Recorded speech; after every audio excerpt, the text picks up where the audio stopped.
buenos días, bienvenidos a 30 Minutos, a la televisión canaria. Estamos pendientes siempre del Hierro y vamos a seguir un tiempo pendientes de la isla del Hierro y de los fondos marinos del Hierro. Hoy nos acompaña Jacinto Barquín, que es un decano, un biólogo marino referente para conocer qué está pasando ahí debajo. Jacinto Barquín, buenos días. Hola, buenos días. ¿Qué está pasando ahí debajo del Hierro? Bueno, pues hay una erupción en marcha y se está produciendo pues una contaminación con los productos de la erupción en el mar y está formándose pues una afección muy grande, efectivamente, sí. ¿Se puede hablar de catástrofe ecológica? Pues las cosas van por ahí, sí, efectivamente, porque es que lo que se está emitiendo es tan fuerte, es ácido, sobre todo ácido, ¿no? Y está cargado de minerales, de sales, de cosas volcánicas que se están mezclando con el agua y están envenenando los fondos de aquella zona. Entonces lo que se espera es que cuando se pueda acceder, si es que nos deja, ¿no? Porque esto va para largo parece, cuando se pueda acceder o cuando se pueda volver otra vez a explotar, pues encontremos pues los fondos, si no completamente improductivos, sí por lo menos bastante castigados, efectivamente. ¿Nos podemos encontrar un cementerio marino? Sí, ya de hecho se ven en algunas escenas peces flotando y cosas que han podido desprenderse del fondo que están completamente muertas, claro. Esta imagen de los peces muertos para un biólogo debe ser tremendo, ¿no? Claro, sí, es una imagen, vamos, de destrucción y también una oportunidad porque estos animales contienen información, son representantes de la población que está ahí debajo, las especies que mueren son más unas o más otras en función de los hábitats que tengan, entonces por eso nos dan pistas de por dónde van los males, ¿no? Si son especies que tienen un territorio, como los gallos, los peces, las escopetas o algunas otras, las cabrillas, ¿no? Que son territoriales, entonces si les viene el agua sucia no se van, se quedan los pobres, prefieren aguantar a ver lo que pasa hasta que no pueden más y se mueren, ¿no? Entonces, si lo que se recoge del mar se estudia, pues puede dar muchísima información. Acaba usted de describir esos peces que se quieren quedar a defender, como los vecinos de la Restinga que se resistían a irse, ¿no? ¿Cómo reacciona un pez cuando llega una cosa de estas que le rompe el hábitat? Claro, depende de su comportamiento y de su manera de desarrollarse en el medio, ¿no? Habrá peces que ante una amenaza de estas salen huyendo y no les importa, se van a otros lados, pero otros no. Hay muchos peces que tienen su territorio. Ahora, luego, si puedes, veremos unas imágenes que saqué este verano de gallos. Los gallos son animales que viven en unas zonas determinadas, tienen sus territorios, tienen sus barrios, vamos a llamarlo así, ¿no? Y entonces, ante una amenaza de esta, es de suponer, porque solamente no nos imaginamos, es de suponer que se queden quietos, aguantando, se vayan perdiendo fuerzas, vayan intoxicándose con todos los productos estos y sobre todo con la acidez. Uno de los principales problemas que tiene esta agua es que es muy ácida, es tremendamente ácida. Entonces se llegan a medir, se han llegado a medir ahora una acidez en el mar inaudita, o sea, cosas que no se aguantan los Estamos viendo ya vivos. Efectos de alguna de las imágenes que usted captó. Sí. Bueno, esta es les traje el mapa de las comunidades marinas que hay en la reserva antes. Este verano. ¿Cómo estaban? Está hecho, ¿cómo estaban? Pues están las zonas verdes, pues son algas, arenas, las marrones son de arenas más o menos cubiertas o con comunidades arraigadas. Ahí se ve un puntito rojo que es la famosa gabarra que está en la reserva integral de en la bahía de Naos. ¿Qué habrá sido de esas algas, no? Esa zona verde, sí, ¿no? es una de las... claro, estamos hablando antes, me preguntaste por los peces, pero las algas no se mueven. Las algas tienen que aguantar y son el sustento primario de todo el resto de los organismos. Entonces, uno de los objetivos que tendría que estudiarse más adelante sería el efecto de esta agua sobre las algas. Claro. Sobre las algas, una cosa básica. Y bueno, estos peces se envenenan y a la familia también la envenenan, ¿no? Exacto, todo. Ahí la familia entera se va a pique. ¿Y eso puede tardar tiempo en regenerarse, en recuperarse esa fauna? No sabemos nada, pero es que no sabemos nada, nadie sabe nada, porque esto es una cosa, no ha sido la única vez que ha habido una erupción volcánica en Somera que haya producido este tipo de contaminación, pero sí la primera en Canarias. Y entonces no sabemos, no hay antecedentes, ¿no? Estos son los fondos que se veían precisamente en Naos, en la Reserva Integral, una zona en donde ni se pescan, es el Santa Santorum de la reserva, y como puedes ver, pues está lleno de gallos, ¿no? Sí, Alguno de ellos, el pobrecito, habrá salido mal parado y estaría flotando. Y estos son fondos un poquito más profundos, en donde puedes ver anguilas jardineras. Las anguilas jardineras son unos peces que forman como jardines, ¿no? Parecen que salen del fondo como flores, y por eso se llaman anguilas jardineras, ¿no? Y entonces seguramente estarán afectados. Son fondos de más profundidad. La Reserva Marina del Hierro es una reserva peculiar en el conjunto de las reservas europeas, por algo en particular. Bueno, es la reserva más pequeña de toda Europa. Más pequeña. Y es una reserva que además está muy bien conservada. Fue de los pocos casos en los cuales la reserva vino de abajo hacia arriba, es decir, la solicitaron los pescadores y la obtuvieron, el gobierno se las dio. En otros casos son las autoridades las que hacen las reservas y van de arriba hacia abajo. En este caso, la reserva esta fue una petición de los pescadores que se les hizo caso y están teniendo un éxito fantástico. Antes te comentaba que si tú vas a la Restinga, desgraciadamente esto no va a poder ser hasta vete a saber cuándo. Cuando uno va a los restaurantes. Vas a un restaurante y pides una carta y ves una hoja completa de menús que son cada una de ellas una especie con su variante a la plancha, pero en ningún otro sitio de Canarias, y es muy raro verlo en el mundo, hay una carta de pescado tan variada como en la Restinga. Es muy rica, y eso es riquísima, ¿no? Y entonces esto posiblemente sea debido a los efectos positivos de la reserva. Todo eso posiblemente se ha ido a pique con sí, este volcán. Desgraciadamente es posible que se haya ido a pique, sí. Cuando le preguntaba, usted me respondía que no sabemos, pero lo normal en estas cosas es que tarde años en recuperarse. Sí, puede ser años. De todas maneras, el mar es muy rápido, absorbe los impactos de una manera completamente distinta a como se absorben en tierra. En tierra, en un incendio, que podría ser una imagen que también es un impacto de mucha superficie y que estropea todo, pues al cabo de un año o una estación, pues ya hay una vegetación. En el mar no es lo mismo, o sea, se comporta de otra manera frente a impactos ecológicos. Y no lo sabemos, puede ser un año o 2 o meses, no lo sabemos. Claro. El famoso mero Pancho era uno de los que se quedaba. Sí, era uno de los que se quedan, los meros se quedan, sí. Pero lo que pasa es que Pancho estaba muerto había muerto antes. Sí. Sin embargo, los sifios, los calderones, los delfines que andaban por ahí, esos habrán podido evadirse afortunadamente. Claro. Ellos huelen cuando respiran, habrán olido el azufre de la erupción, los primeros, ¿no?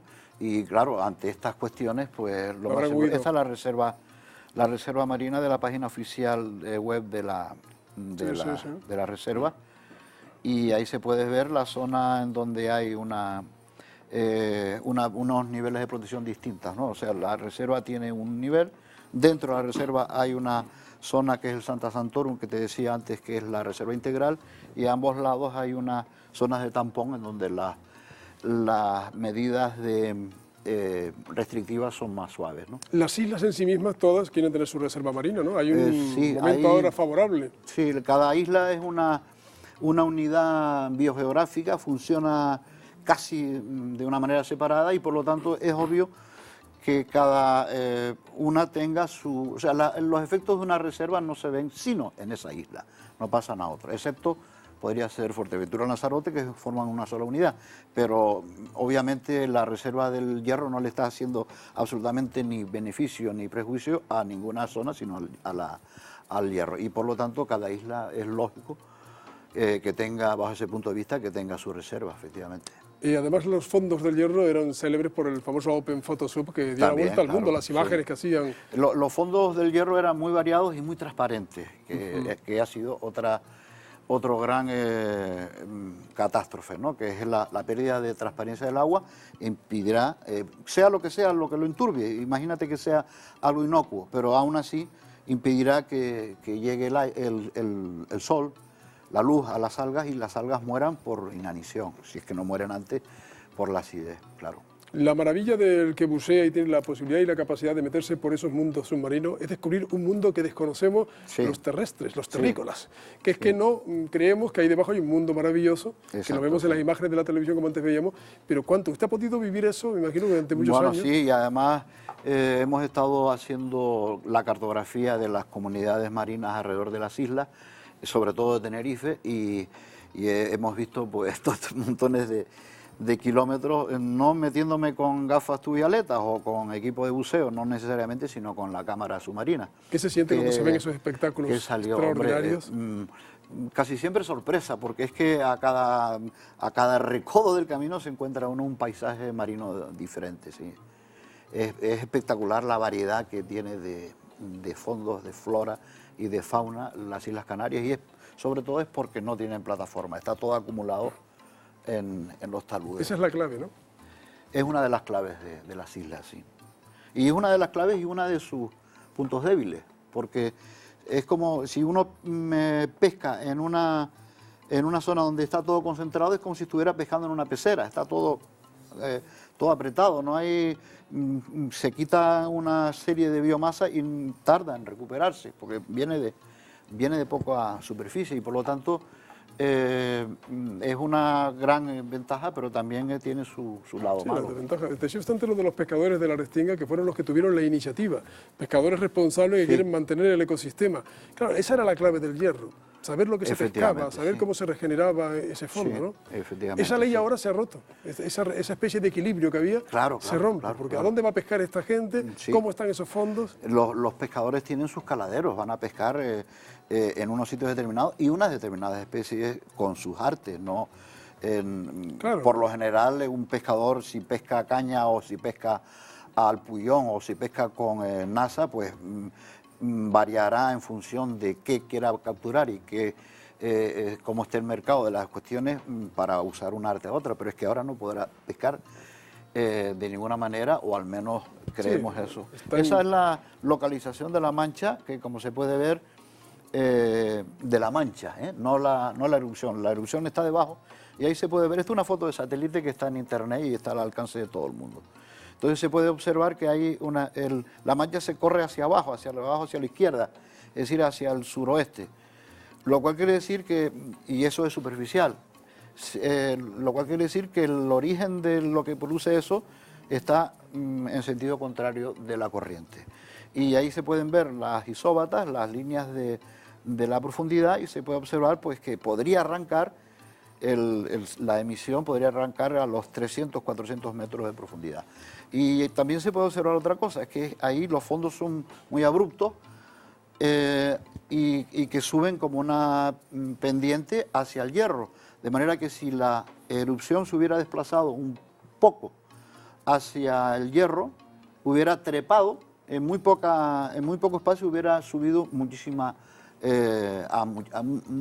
más alto, y por lo tanto hubiera entrado en lo que llaman los geólogos la zona peligrosa, que son los 150, a partir de 150 en adelante, hubiera entrado muchísimo más fácil que de haberse producido una zona llana, donde claro, no hay siempre la misma profundidad. El presidente del Cabildo de Reña, en todo caso, sí estaba deseando que pasara algo para que se viera algo, porque si no, no podrán en el está futuro... uno con ganas de que se acabe, se acabó ya, cero, ¿no?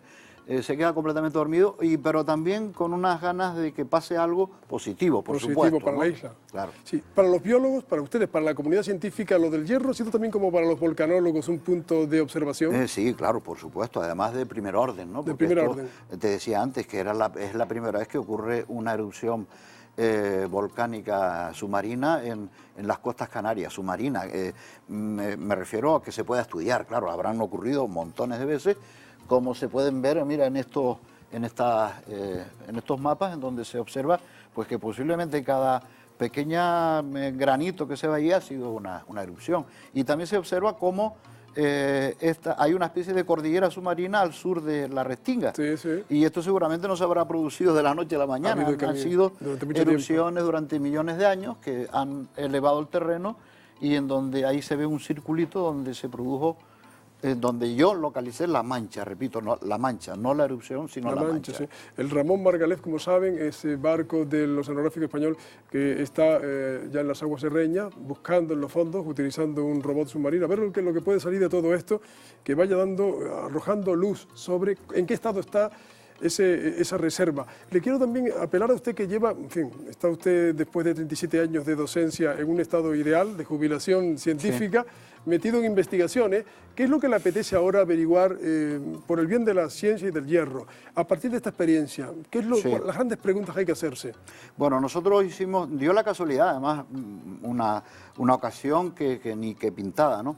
Que nosotros hicimos el mapa de las comunidades del fondo de la zona afectada, hasta 50 metros nada más. No, el objetivo era nada más que 50 metros de profundidad. El verano pasado, entonces tenemos un antes fresco, hecho con una metodología más o menos que creemos nosotros que era la más apropiada y que por lo tanto cuando se pueda estudiar, cuando esté el agua transparente, cuando se pueda meter uno en esa zona, se podrá estudiar el después. Y de esa manera, este es el aparato más sofisticado que nosotros tenemos. Esto es una cámara submarina y el tamaño de la cámara submarina, como puede ver, es casi como la de este vaso. De manera que nosotros le ponemos un poco de lastre y estudiamos los puntos muy rápidamente, vemos lo que hay, apuntamos con sistemas de GPS, etcétera, etcétera, y vamos a otro lado en barcos pequeños. Y gracias a que usamos barcos pequeños podemos estudiar las partes más someras de poca profundidad. Pues entonces, lo que te decía, ¿no? Que tenemos esa oportunidad de año pasado, estudiar el después. Claro, y ahora el después, sí, tienen la cartografía. Exacto. Entonces, cuando se estudien los efectos, pues se podrá tener experiencia y comunicar esta experiencia al resto del mundo en donde se pudieran plantear las mismas situaciones de erupciones volcánicas en aguas someras. ¿Qué es lo que dice la bibliografía sobre erupciones submarinas en otros lugares del mundo y los efectos que ha producido en la fauna marina? Siempre han sido catastróficos. Catastróficos, ¿no? Siempre. Claro. Porque, bueno, en algunos sitios las corrientes, pues, aquí pueden ver el hierro con sus 3 manchones, ¿no? de cráteres, parece una paella, en los 3 extremos de crecimiento. Y también se ve en la herradura que forma el golfo, la herradura o el hierro, como llamaban antes, sí, el deslizamiento que hay hacia el norte, hacia el noroeste. Sí. Entonces, el puntito verde es donde yo detecté la mancha, poder localizarla con técnicas con ordenadores y con mapas, con programas de ordenador. Decía que siempre ha sido catastrófico el efecto de una erupción submarina en el fondo. En Azores hubo hace poco una, pero no es lo mismo. O sea, se produjo en una zona que tenía otra flora, sobre todo flora, ¿no? Y a otras profundidades. Pero de todas maneras, una de las cosas, lo primero, como tú lo sabes, ¿no? Cada vez que estudias un tema es ponerte al tanto de lo que hay. Yo es que ni siquiera he buscado la bibliografía, que seguramente la habrá de nuestros colegas azoreños. Pero claro, ahí están ejemplos que nos podrán servir en el futuro. Sabremos lo que el hierro ha sufrido bajo el mar. Sí. Servirá para otros lugares donde ocurren erupciones submarinas, pero sobre todo pensando en el Herreño, usted que es un biólogo marino muy autorizado, ¿qué se le puede decir, aún con la escasa información de que disponemos, sobre sus recursos, uno de sus recursos primeros, que era la pesca? Sí. ¿Qué se le puede decir? Paciencia, pero paciencia. Claro, hasta que se pueda, porque es que hay que dejar otra vez dejar funcionar el ecosistema, que se recupere, que se vaya el agua sucia y que se pare la erupción. Si se cumplen esas dos condiciones, pues podríamos tener una recuperación. El herreño siempre ha tratado, el canario por lo general, pero el herreño más ha tratado siempre muy bien a su mar y a su costa, y gracias a eso tiene uno de las mejores costas que hay en todas las islas, y seguramente seguirá con esa buena costumbre, y eso indudablemente también contribuirá a que la recuperación sea rápida. Normalmente las reservas marinas tienen un nivel de protección. ¿Esto peligra si esto sigue así? de que se congele de alguna manera, se suspenda la condición. Todo lo contrario. Están, debe potenciarse. Claro. Si hay una zona que necesita protección, es la que está dañada. La que está afectada, claro. No haríamos arrancarse la cara, la cicatriz, ¿no? Habría que dejar que se cicatricen, que se recupere el medio, pero en el supuesto de que el mal sea muy intenso, lo más seguro es que haya sido, y es una suposición nada más, lo más seguro es que haya sido por parches, por zonas, de manera que si ha habido, se han respetado algunas zonas, estas puedan servir para que se extienda otra vez las semillas y los propágulos, y a partir de las zonas que pudieron haber escapado, se colonicen las zonas que se quedaron puede generarse peor. nueva vida, además, a partir de la recuperación. Por supuesto, claro, crearse nueva vida y nueva riqueza. Nueva riqueza, sí. ¿Hay algún semáforo marino para este tipo de catástrofe, igual que lo hay para el volcán? Y se dice, pues estamos en el semáforo amarillo, naranja, para la biología marina, para la ciencia marina. Viene a ser el mismo. Igual. Claro, es que ahí quien manda. Ahí estaría también el color la rojo. La ecología se queda al servicio lo mismo. De un evento de estas categorías, ¿no? De todas maneras, sí, los vertidos de petróleo, los desastres de un petrolero que se rompe, pues tienen también su escala de daños, no sé cómo es gravedad, sí. Y esto viene a ser, no es lo mismo, porque lo que se ha vertido no es lo mismo, pero ha sido una cantidad gigantesca de sustancias a las cuales el mar y la naturaleza marina no estaba acostumbrada, y por lo tanto es como una especie de catástrofe, como un vertido, en este caso natural, pero ha sido un vertido. Si hubiera sido un petrolero que hubiera, en fin, sufrido un accidente y hubiera creado una marea negra, ¿sería mejor, peor, similar a lo que está pasando? Vamos a suponer que sea una marea negra pequeñita, ¿no? La marea negra afecta sobre todo a la superficie, y en este caso lo que se ha afectado es el fondo. Yo creo que ha sido peor. Esto es más grave que una marea negra por crudo, por y petróleo. Además otra cosa es que no sabemos si va a estar... ¿Cuánto tiempo? ¿Cuánto tiempo va a estar? Si un mes, un año o una semana. ¿Usted cree que los buceadores podrán arrojar luz jugándosela? O porque ahí hay peligro también para vidas humanas, meterse en esas zonas a bucear, bueno, yo no recomendaría nunca que se metieran sabiendo que hay un volcán al lado. O sea, en el mar el sonido se transmite, se oye, se percibe muchísimo mejor que en tierra, y a 3 veces. O sea, 3 veces es como si estuviera uno 3 veces más cerca del foco dentro del agua que fuera, ¿no? Y por lo tanto yo no recomendaría de ninguna manera que se fuera a bucear ahora habiendo un tremor, una erupción en los alrededores, por supuesto. Sí. ¿Esta era la joya de la biodiversidad marina canaria o no tanto? Era una de ellas, Es una de las cosas que antes te decía, ¿no? Hay tal variedad que hay rubí, zafiros, diamantes, hay de todo, ¿no? Y no te voy a decir si es la mejor o la peor, porque no las voy a echar a pelear, pero hay zonas también muy buenas en otras islas. ¿Otras, por ejemplo, que pudiéramos colocar entre las más destacadas? El Cabrón. ¿Qué palabra, eh? Sí, es el nombre del señor. La playa del Cabrón y la baja del Cabrón en Gran Canaria. En Tenerife, pues algún punto del sur, algunos otros puntos del norte. La mayoría de ellos coinciden con los puntos donde van los buceadores. Entonces, si uno entra, le pregunta a los buceadores, ellos le dirán dónde son los sitios mejores. Y en los islotes de Alegranza, en fin, todos también tienen sus reservas, sus fondos marinos, porque está Chinijo, que es una zona muy protegida. La reserva en Canarias hay 3 reservas, la del Hierro, la del Lanzarote y la de La Palma. En orden, además, te lo he dicho, en orden de nacimiento. Entonces, en Lanzarote, el archipiélago Chinijo, dentro de los islotes, el Roque del Este es la reserva integral.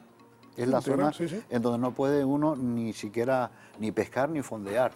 Y por lo tanto, ellos también, pues por supuesto que contribuyen muchísimo a la diversidad marina. En esta zona del Hierro, ustedes que conocen bien los fondos, ¿había alguna especie que estaba en peligro y que ahora, pues en fin, podemos pensar lo peor? No, estaba tan bien gestionada, o estaba de una manera bastante o razonablemente bien gestionada la pesca, de manera que había de todo. había de todo. Era lo que salía más o menos, ¿no? Lo que salía en los menús de la carta de los restaurantes, ¿no? Y entonces había de todo y todo estaba bien, o sea, o estaba con algunos problemas, pero en general estaba muy bien y además dentro de Canarias de las mejores. De las mejores, sí, era todo un ejemplo. Exacto. Ha ocurrido ahí para dejar... El volcán no tuvo... Contemplaciones. No tuvo contemplaciones y cayó en el peor sitio que podía caer. Claro, eso le iba a preguntar. Es que esto ha ocurrido en el peor lugar para los fondos marinos ricos de la isla. Dado esa circunstancia. Podríamos encontrar zonas equivalentes en otros puntos de las islas, estoy pensando, pero vamos que la Restinga es que vive del mar, o sea, no tiene... Tomarse un plato de lechuga, de ensalada, cuesta carísimo. Cuesta carísimo, sí. Pero sin embargo el pescado es baratísimo, o muchísimo más barato que en el resto. Y es curioso, lamentablemente, Jacinto Barquín, que estamos con un biólogo marino, un experto, un veterano de los mares canarios, que esta desgracia que comenzó siendo una amenaza volcánica, que luego se ha convertido en casi nos hemos acostumbrado a ese volcán submarino, ha acabado siendo una catástrofe ecológica incalculable para una isla. Sí, incalculable. No se puede calcular. Puede ser muy barata. Sí, ojalá. O puede ser... imagina tú que siga esto soltando varios meses y que la corriente meta, entonces se quedaría como esta mesa, ¿no? Efectivamente, vamos a ver lo que pasa. ¿Cómo se puede ayudar a los reños que viven del mar? Mucho me temo que nada más que con subvenciones. Subvenciones del Estado, de la comunidad autónoma. Necesariamente. Qué situación más desesperante, ¿no? Para el reño que tanto quiere a su isla y que tanto la cuida, como usted ha dicho, esa reserva, ¿cómo la cuida? Los pescadores responsables, gente... Sí, yo confío y todos confiamos, pero quizás yo, porque tengo un pelín más de conocimiento de cuestiones marinas que la demás, ¿no? Que la gente tenga esperanza, que el mar se recupera muy rápido, pero muy rápido. Basta considerar lo mal que lo tratamos, la cantidad de porquería que le soltamos en emisarios, en basura, en montones de actividades que lo destrozan y sin embargo el mar sigue siendo muy generoso y sigue dándonos muchísimo más de lo que nosotros le damos a él, por supuesto. Estamos ya terminando esta entrevista, que es una entrevista casi luctuosa. Estamos hablando de algo que está muriendo, que ha muerto. Pero con esperanza. Pero con esperanza, que usted acaba de decir ahora, el mar se regenera pronto, es la gran buena noticia. Le quiero preguntar por una cosa que creo que está en el fondo de lo que estamos hablando. El canario en general, no solo el reño, ¿qué tal es con su biodiversidad marina? ¿Es consciente de la riqueza que tiene bajo el mar? ¿Pasa de ello? ¿Está educado para ello? Decíamos, no estamos educados para los volcanes, a pesar de que somos volcánicos. ¿Con el mar qué hacemos? ¿Cómo nos comportamos? Desgraciadamente, Carmelo, el canario tiene la tendencia de vivir de espaldas al mar. ¿De espaldas? Sí. Una de las pruebas más palpables es la falta de infraestructura, no quería que me despidiera sin decirlo, ¿no? Que se destina al gobierno de Canarias o la administración a estudiar el mar. En un archipiélago en una zona de España, en donde hay muchísimo más mar por habitante que en cualquier otra, estamos en pendura en cuestiones de... Presupuesto mínimo. El presupuesto mínimo, estamos por debajo de mínimos. Entonces, el barco el Ignacio Lozano fue porque no estaba en Cabo Verde, porque si no está en Cabo Verde, entonces no hubiera ido ninguno, o por lo menos no con infraestructuras. Y por lo tanto, me gustaría aprovechar esta ocasión para decirlo. El canario vive de espaldas al mar, pero que la administración no viva de espaldas al mar. Claro. Que procure destinar más fondos a estudiar, a desarrollar la investigación marina. Esta plataforma oceánica que se quiere crear en Taliarte es una muy buena noticia, ¿no? Sí, bueno, pero eso es un punto alejado de la costa, que tiene su importancia en un sector de la biología marina y de la ecología y de la oceanografía, en donde están todas las ciencias, claro está, relacionadas con el océano, de una gran importancia. Pero yo me refiero a la investigación del litoral, la más próxima al habitante. Que además estaba escuchándole Jacinto Barquín y estaba acordándome cosas que decía el profesor González, don Antonio González, cuando decía es que en el mar está no solo la belleza, la riqueza, sino hasta la curación de enfermedades en el futuro. Por supuesto. Está ahí, ¿no? Claro que está, claro. Es increíble que seamos tan... montones de animales que en los fondos marinos luchan entre sí, ¿no? ¿Y cómo luchan? Pues sobre todo con química con productos químicos, luchan entre sí con productos químicos. Hay un arsenal tremendo de productos químicos que podrían tener utilidad para que nosotros lo empleáramos para luchar con células o para demostrar cuando tengan una cierta actividad farmacológica, usarlos, por supuesto. Y te digo que hay muchos porque de nada que se han investigado, casi siempre salen. Han salido, sí. De las algas que decíamos. De las algas, de los animales, de todo. En fin, me alegro mucho de haberle tenido para que nos oriente y sobre todo la esperanza que le ha dado también a los herreños de que no, en fin, no acaben por deprimirse pensando que esto no tiene solución. Esto tiene alguna salida, tendrá. El mar se regenera pronto. Me quedo con ese titular. Jacinto Barquín, gracias por estar con nosotros. Vale. Que es una eminencia dentro de la biología marina y que es una suerte tener a gente sabios del mar que nos pueden ilustrar cuando ocurren catástrofes, tragedias como esta. Ojalá todo se recupere pronto. Gracias por estar con nosotros. Siguen ustedes en la compañía de la Televisión Canaria. Buenos días, Canarias.